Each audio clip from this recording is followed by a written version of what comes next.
En este caso quiero hablar de usucapión y desmenuzar un poquito la temática. En otras oportunidades y en otros videos hemos explicado bien qué entendemos por usucapión, cuáles son los requisitos en general, los plazos de ley y demás.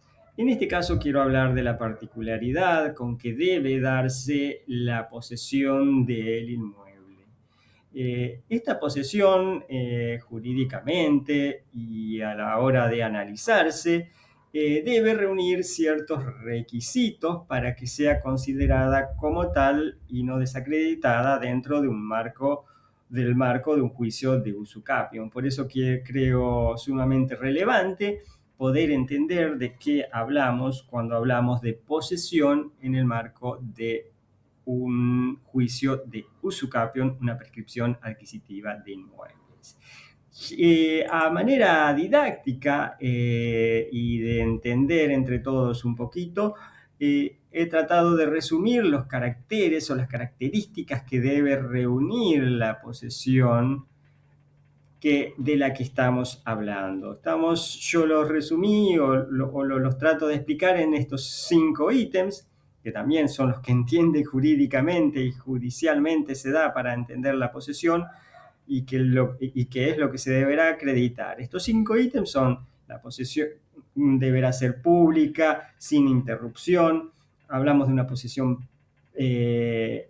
continua, pacífica y con ánimo de dueño. Entonces, continua, sin interrupción, pública, pacífica y con ánimo de dueño. Brevemente desmenuzamos cada uno de ellos y explicamos qué entendemos, por ejemplo, en el primer punto, como posesión continua.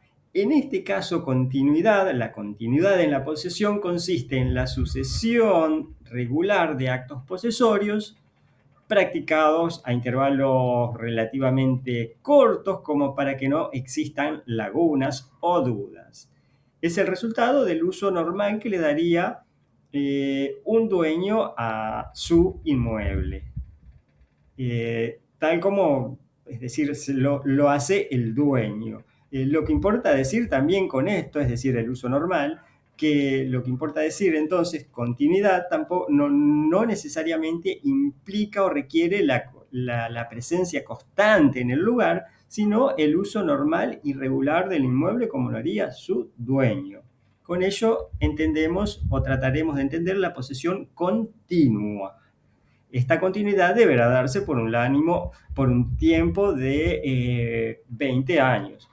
Y muy relacionado con esto viene la segunda característica de la posesión para usucapir, que es la posesión sin interrupción. La ininterrupción implica que no haya habido interferencia por parte de terceros en el goce de la posesión. También significa que el poseedor no haya abandonado la posesión del inmueble, continua y sin interrupción. Si hay interrupción, bueno, se verá, o se desplaza o se vuelve a contar luego de que cesan las interrupciones. El tercer requisito de que hablamos, que deberá reunir la posesión, es la posesión pública. Hablamos de pública que pueda ser conocida por todos, que la persona que ejerce esa posesión se comporte como dueño de la cosa de manera pública, entre, salga de la casa de manera natural, como lo haría un titular de un inmueble, sin reconocer el derecho en otra persona. No es necesario que haya sido conocida por el titular registral del inmueble, el verdadero dueño en el caso, ¿no? Sino simplemente que haya podido ser conocida, porque, es decir, no hay una posesión con ocultamiento o a manera escondida, o que nadie conoce a la persona que está allí, sino que lo haga de manera pública. Y siguiendo en este camino de entender la posesión, llegamos al cuarto requisito, que es de la posesión, y hablamos de una posesión pacífica. La pacificidad requerida debe exteriorizarse y extenderse durante todo el plazo de prescripción, 20 años. No interesa si la posesión o si se ingresó a la posesión con violencia o fuerza. Sí interesa que a partir del momento que comenzamos a contar el plazo de ley haya cesado esa violencia.